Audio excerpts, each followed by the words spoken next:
Hoy iniciamos una nueva charla con este video, donde vamos a sintetizar la teoría de la elección intertemporal, siguiendo el programa de la asignatura Microeconomía Intermedia, Microeconomía 2, Código 206, de la carrera de la licenciatura en Economía de la Facultad de Ciencias Económicas, Universidad Nacional Río Cuarto, donde seguimos el material como bibliografía obligatoria de Halvarian, Microeconomía Intermedia, un enfoque actual, novena edición. En este caso, vale hacer una pequeña introducción mencionando videos anteriores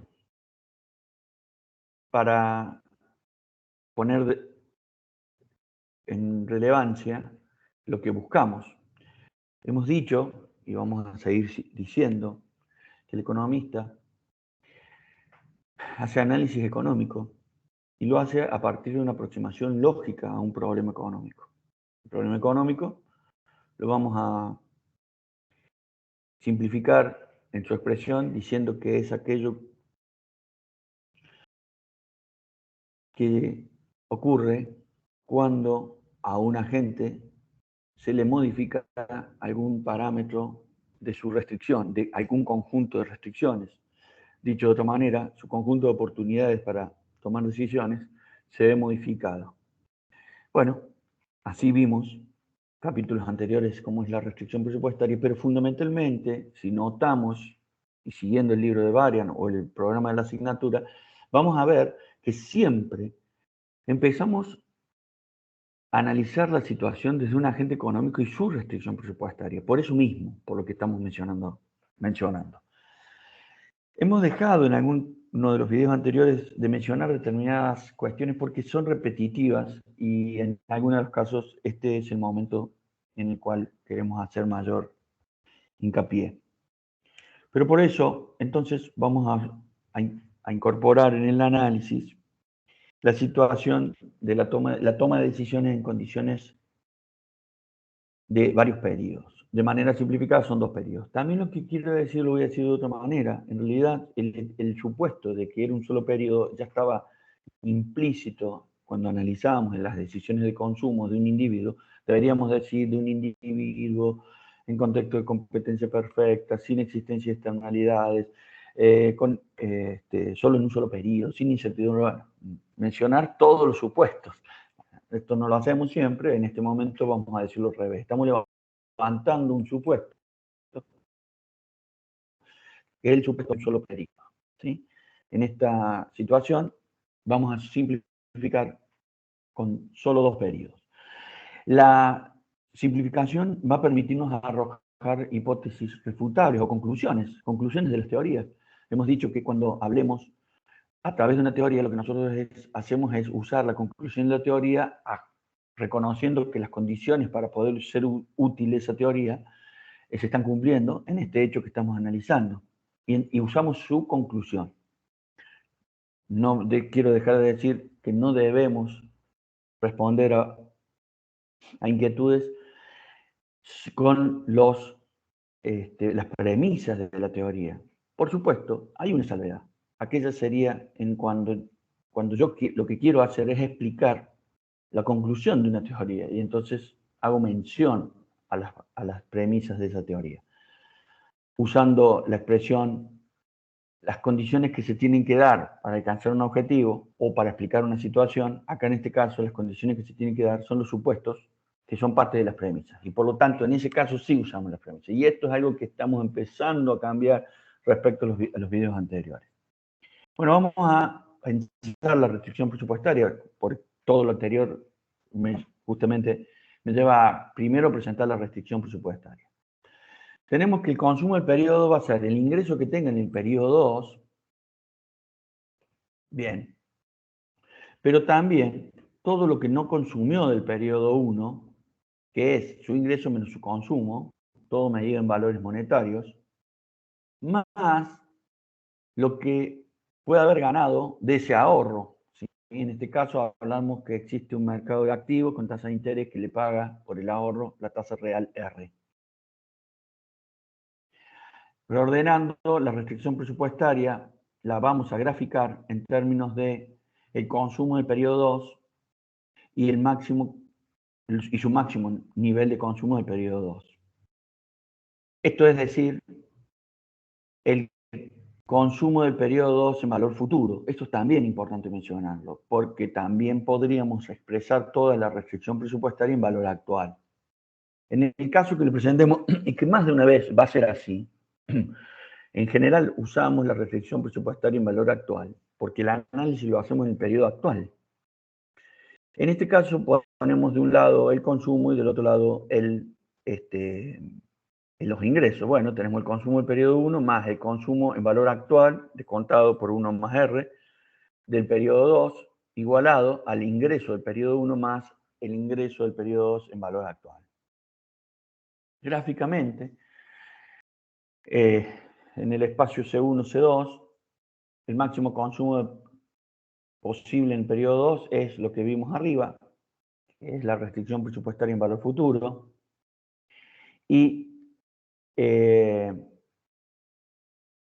teniendo en cuenta el consumo del periodo 1 igual a 0. Si tuviéramos un mercado de activos que nos permitiese, nos da renta, incorporamos la tasa de interés R, pero también podríamos pensar que no existe mercado de activos que nos presentase esa tasa de rentabilidad y por lo tanto la pendiente sería -1. Del mismo modo, vamos a traer al hoy, siempre que exista un mercado de activos que nos permita traer al hoy, por eso ese tramo rojo existe solo con mercado de activos, que nos permita traer al hoy, y esta es la expresión, el consumo, un mayor parte del ingreso futuro y entonces un mayor consumo actual. ¿Sí? Bien. Nosotros vamos a empezar a dejar en claro una frase. Cuando cambia algo, ¿cuál es la reacción de los agentes económicos? Eso en economía lo llamamos estática comparativa. Podría pensarse que en matemáticas hablemos de análisis de sensibilidad, pero podríamos hablar de muchas maneras el cambio en los óptimos por cambiar un parámetro. En economía lo llamamos estático comparativo y en este caso sería, ¿qué pasaría? ¿Sí? Por ejemplo, y vamos a construir esa situación, que cambie la tasa de interés. Bien, vamos a partir de la dotación M1, M2. En el gráfico A se da una situación inicial en el periodo 1 en la cual el consumidor consume más que su ingreso en el periodo 1 y por lo tanto resigna del consumo del periodo 2. Y la elección está, como lo estamos planteando, a la derecha de la dotación. El individuo pide prestado y es un prestatario. Sin embargo, en el gráfico B, el individuo consume menos en el periodo actual que lo que tiene de ingreso o renta y por lo tanto va a poder consumir más en el periodo futuro. En este caso, es un prestamista. La situación no podemos decir mucho más que esto. Esta es la situación de punto de partida. Ahora, cuando cambia la tasa de interés, que es lo que vamos a ver ahora, ¿qué puede ocurrir? Bueno, en este caso particular, ¿sí? Donde tenemos esta dotación y un consumo inicial menor al ingreso del periodo actual, por lo tanto el individuo es un prestamista, estamos reproduciendo la situación del gráfico B, pero en este caso aumenta la tasa de interés. Si aumenta la tasa de interés, como ya hemos mencionado en gráficos anteriores, en videos anteriores, o se analiza en el capítulo 9 del libro de Halvarian, cuando hay una dotación, ya no giramos la restricción presupuestaria en el eje de ordenada, en su corte, sino como hubiese sido trazar la restricción así, porque aumentó el precio, o sea, la pendiente se hizo más inclinada, sino que ahora lo hacemos girando sobre la dotación. Bien. El nuevo consumo, en este caso lo estamos viendo con un menor consumo que la situación inicial, es decir, es más prestamista. Es el caso de donde el individuo presta dinero, tiene una oferta de dinero con tramo creciente, aumenta la tasa de interés y por lo tanto presta más dinero. Por lo tanto, eso significa también que deja de consumir.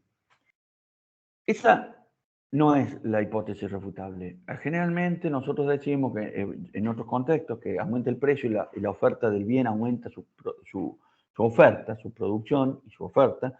Eso es una hipótesis refutable, es una conclusión concreta de la teoría. Pero en este caso podría ocurrir que el individuo, por algún motivo, sea tangente la curva de indiferencia en donde estoy señalando con el cursor. En ese caso, por aumentar la tasa de interés, él, por un efecto ingreso, podría llegar a tener mayor consumo del periodo actual y por lo tanto prestar menos. Entonces sería como en la curva de oferta de trabajo, donde se hizo pendiente negativa la curva de oferta de dinero. Por lo tanto, la curva de oferta de dinero no tiene pendiente única positiva, sino que en realidad se vuelve hacia atrás, se hace retrógrada, se diría en algún contexto, o empieza a tener pendiente negativa a partir de un nivel de tasa de interés. Por lo tanto, yo no puedo concluir que va a prestar más, pero sí puedo concluir algo. El individuo inicialmente, ¿sí?, eligió sobre este tramo de la restricción presupuestaria, por eso consume menos que su ingreso. Y él, ahora, su restricción presupuestaria está por encima de ese punto. Podemos decir con seguridad que nunca va a pasar a ser prestatario, o sea, a este tramo de la curva de indiferencia. ¿Por qué? Porque este tramo se ve dominado por este tramo y este tramo se ve dominado por su consumo inicial. Esto es la teoría de la preferencia revelada. Para que no haya incongruencia, estamos diciendo que este punto de consumo inicial es elegido y se prefiere a cualquiera de los puntos de este tramo de la curva de la restricción presupuestaria, en este caso recta. Por lo tanto, nunca va a elegir esto, ¿sí? Por lo tanto, podemos decir que nunca va a dejar de ser prestamista, y es la expresión que estamos viendo acá abajo, continuará haciéndolo. Pero no podemos decir que prestará más o menos. Esta es la hipótesis irrefutable, una de las tantas del modelo de la elección intertemporal.